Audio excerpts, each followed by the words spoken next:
Hello, 9th standard students, good morning. आप लोगों के सब टेस्ट भी कंप्लीट हो गए होंगे।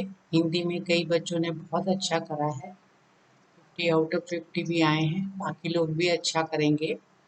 तो अब हमने उस टर्म के बाद सेकंड में हमने नया स्टार्ट किया है रामधारी सिंह दिनकर जी की कविता गीत अगीत से। तो वो कविता हमने पूरी एक्सप्लेन कर ली है। मैं फिर से एक बार बता दूं, गीत अगीत में हमने पढ़ा है कि किस प्रकार कुछ भावनाएं व्यक्त होती हैं, कुछ भावनाएं अव्यक्त होती हैं।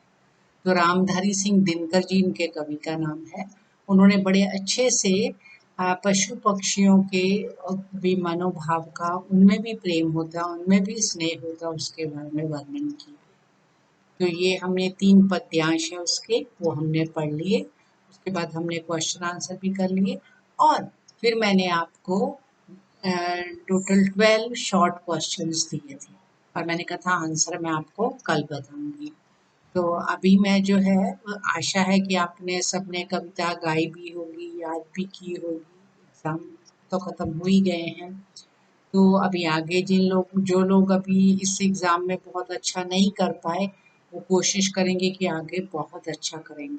Always compete with yourself instead of competing with others, compete with your own. So your next exam will be better than this exam. Okay? तो अपार्ट फ्रॉम दिस अभी we come to this your syllabus. तो मैंने जो है हिंदी के वो सारे question आपको भेज दिए। उनको मैंने बोला था कि नोटबुक में लिखना बहुत ज़रूरी है। और जो मैंने 12 क्वेश्चन दिए थे आपने ज़रूर ढूंढे होंगे। तो मैं अभी आंसर आपको बता रही हूँ और सुबह तक जो मैं उसको लिख के भी आपके उसमें भेज दूंगी। तो एक बार जो है हम गीत गीत के जो मैंने आपको क्वेश्चन दिए थे उनके आंसर देख लें। बहुत शॉर्ट शॉर्ट है मगर उनके आंसर देखते हैं। पहला क्वेश्चन है, गीत गीत कविता के कवि का नाम बताएं। तो कवि का नाम क्या है? रामधारी सिंह दिनकर। मैंने आपको बताया कि हर लेसन के लेखक का, कवि का नाम याद करना, लेसन का नाम भी याद होना चाहिए। ऐसे नहीं बोलना कभी भी कि लेसन नंबर 3, कविता नंबर 4, नहीं, ये गलत है। आपको गीत गीत रामधारी सिंह दिनकर, रामधारी सिंह दिनकर की कौन सी कविता? गीत गीत, राइट। तो ये आपको याद करना है। तो एक ही लाइन का है। नंबर 2, रामधारी सिंह दिनकर को साहित्य क्षेत्र में कौन कौन से पुरस्कार मिले? तो ये क्वेश्चन जो है वो आपकी जो इंट्रोडक्शन होती है पहले बुक में, इंट्रोडक्शन में से ही पूछे जाते हैं कुछ क्वेश्चन। तो उसमें से लिखे कौन कौन से साहित्य के क्षेत्र में पुरस्कार मिले। पद्म विभूषण, साहित्य अकादमी और ज्ञानपीठ। तो 3 तरह के पुरस्कार मिले, पद्म विभूषण, साहित्य अकादमी और ज्ञानपीठ। ये 3 पुरस्कार उनको साहित्य के क्षेत्र में मिले। और उसके बाद है, हमने देखा नेक्स्ट क्वेश्चन है, रामधारी सिंह दिनकर, रामधारी सिंह यस, दिनकर की सबसे बड़ी विशेषता क्या है? तो दिनकर की सबसे बड़ी विशेषता यह है कि वो अपने देश और युग के प्रति सजगता रखते हैं। अपने देश के प्रति उनकी बहुत कविताएं जो है देशभक्त से परिपूर्ण कविताएं भी हैं। उनकी एक फूल की चाह कविता है, तो बहुत फेमस कविता है। तो अपने देश के और युग के प्रति जो समय है उसके प्रति सजग है, सजग यानी अलर्ट है। दिनकर में विचार और संवेदना का सुंदर समन्वय है। वो विचार भी रखते हैं और इमोशनल भी है, संवेदना रखते हैं। उनकी बहुत सारी कृतियों में प्रेम और सौंदर्य का चित्रण किया गया है। तो ये आपकी इसी बुक के इंट्रोडक्शन पार्ट में से दिया है। आगे रामधारी सिंह दिनकर की भाषा के बारे में कुछ शब्द लिखी, उसी में है। उनकी भाषा अत्यंत प्रवाहपूर्ण, ओजस्वी और सरल है। ठीक है, ये उसी में से लिए है। आगे है, गीत गीत कविता में किन भावों का सजीव चित्रण किया गया? ये भी इसमें से लिए गए। उसमें किन किन भावों का सजीव चित्रण किया गया है? जीव जंतुओं के ममत्व, मानवीय राग और प्रेम भाव का सजीव चित्रण किया। ममत्व यानी ममता, मानवीय राग मानव का मानव के प्रति प्रेम और प्रेम भाव का वर्णन किया गया है। नदी उपलों से क्यों कुछ कहना चाहती है? नदी उपलों से अपना दिल हल्का करना चाहती है, कुछ कहकर। किस बात का दिल? कि किस प्रकार वो अपने जन्म स्थल से निकलती हुई जाकर सागर में मिल जाती है। तो इस बात को वो उपले यानी किनारों को कहना चाहती है। तो नदी किनारों को अपना दिल हल्का करने के लिए कुछ कहना चाहती है। गुलाब जग को कैसे गीत सुनाना चाहता है? गुलाब यानी पाटल, पाटल यानी गुलाब।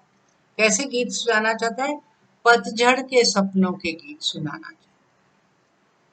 शुक किस डाल पर बैठा हुआ? शुक उस डाल पर बैठा हुआ है जो नीचे खोते, खोते यानी घोंसले पर छाया दे रही। उस डाल के ऊपर शुक, शुक यानी नर तोता, वो बैठा।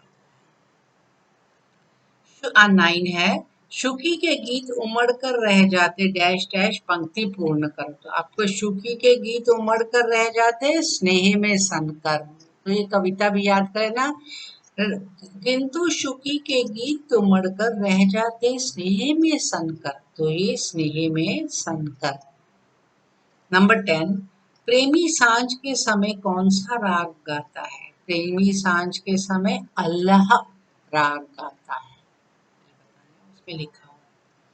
प्रेमिका किस पेड़ के नीचे खड़ी होकर गीत सुनती है? प्रेमिका नीम के पेड़ के नीचे खड़ी होकर चोरी चोरी वो गीत सुनती है।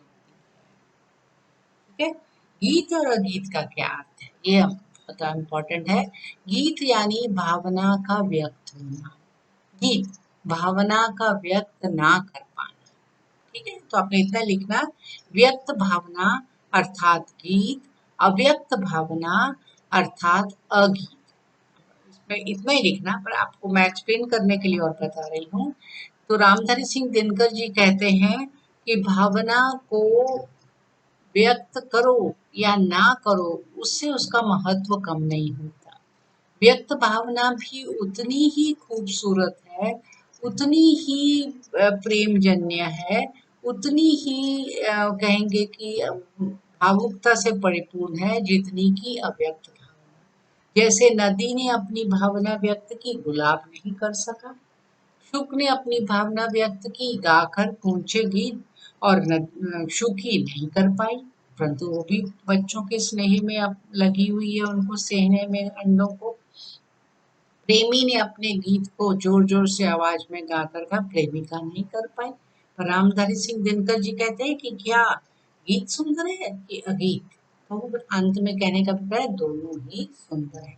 तो रामधारी सिंह दिनकर जी ने बड़ी बारीकी से बड़ी कहेंगे कि उन्होंने बहुत ध्यान से लोगों के भावुक होकर पशु पक्षियों के भी, जीव जंतुओं के भी और मनुष्य के भी स्नेह, प्रेम और मानवीय भावों का इस कविता में।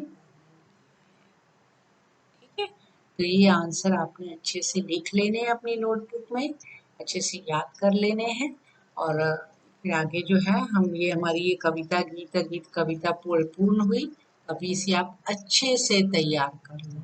मैं बीच में कभी कुछ होगा तो इन दो जो भी हम सेकंड लेसन करेंगे टर्म के बाद, फर्स्ट टर्म के बाद, उसका एक टेस्ट। ओके, तो आंसर मैं लिख के भी आपके ग्रुप में भेज रही हूँ, पर आप इनको अच्छे से समझ के लिखना और यहाँ। Okay, good bye, thank you.